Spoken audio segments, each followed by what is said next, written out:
dernière étape de l'unwarping. Nous allons donc maintenant nous attaquer à notre œil, tout ce qui reste donc.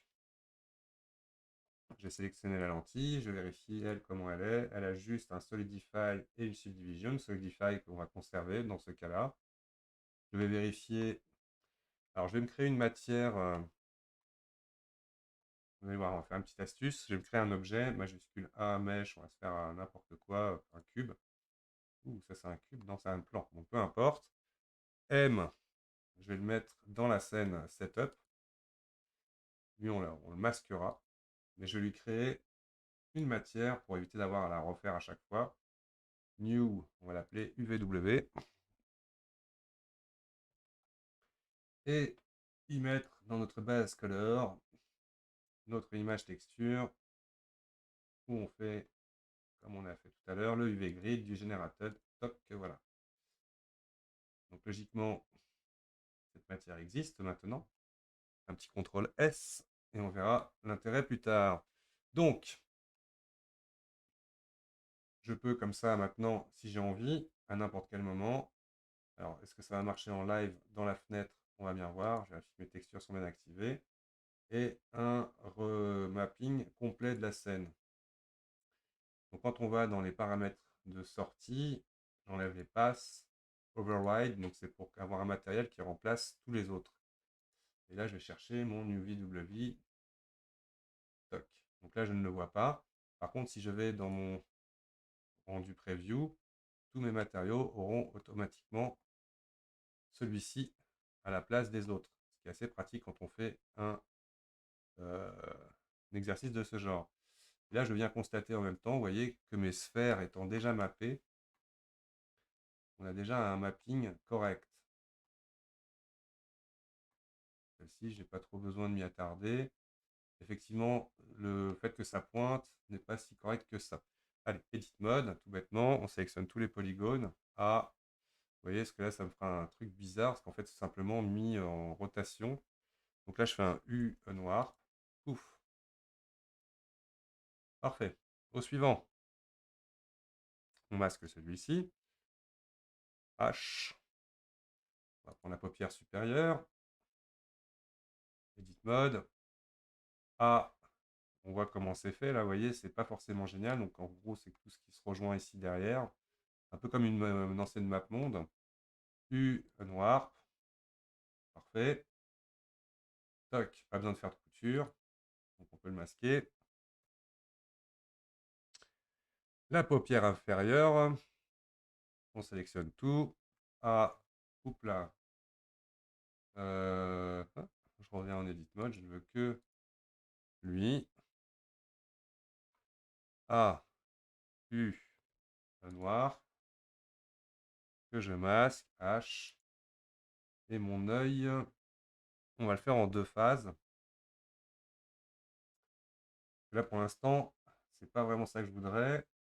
Alors, on va enlever l'override pour choper. Alors, il y a un truc intéressant ici. Vous voyez, je clique dans le vide. Je vais venir sélectionner, par exemple, mes matériaux et venir sélectionner uniquement la partie interne. Comme ça. Et à partir de là, je vais tout bêtement, comme cela. D'ailleurs, mon œil, j'ai une. On va faire comme ça.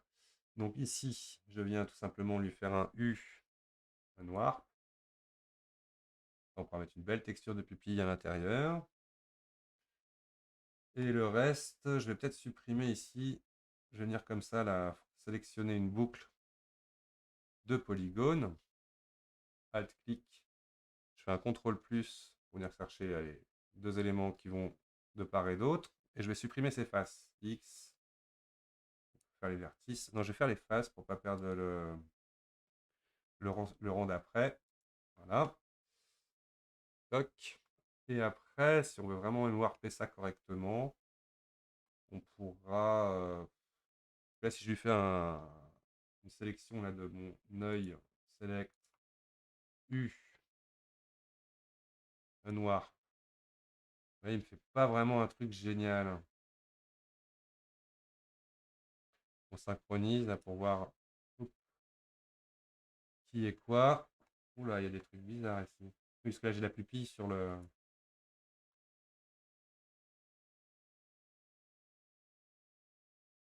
Oui, à la rigueur, c'est pas mal. Tel qu'il est. Je ne dirais pas génial non plus, mais on va dire que c'est pas mal. Ouais. Après, on pourrait choisir de couper un peu pour aider, mais pour le texturing, ce sera plus facile à le conserver tel qu'il est. Donc, je vais ici à tout sélectionner. UV Average Island Scale. UV Pack Island. Touc. Alors, ce qui est assez étrange, c'est que ça, c'est ce qui va toucher le contour de mon œil. Non, je ne suis pas satisfait. Donc là, pour faire ça bien à plat, pas à plat, mais je repasse en mode arrête. Alors là, je vais me mettre dans une vue axiale pour me faciliter la sélection, plutôt comme ça d'ailleurs. Alt-clic ici. Non, on va plutôt partir de là. Contrôle jusque là. Non, je ne vais pas faire comme ça. Regardez, vous allez voir, je me remets en vue comme ça latérale. On va venir faire ici une sélection CTRL plus.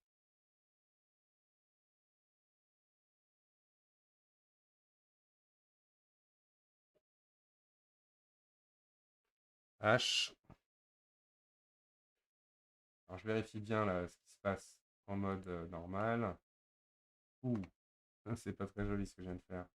J'ai masqué les arêtes. Donc là on vérifie bien. Ouais, il manque un bout.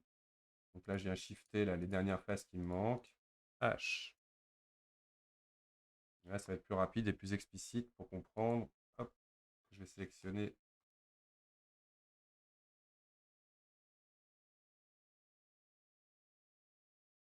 ces côtés-là qu'on va marquer. Alt H. J'ai mon résultat que je voulais. On va refaire tout, pourquoi pas.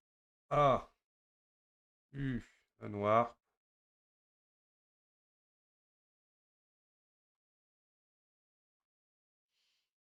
Et j'en suis plutôt très satisfait comme cela. On vérifie avec ce que je vous ai montré comme technique. Avec le remplacement avec mon UV.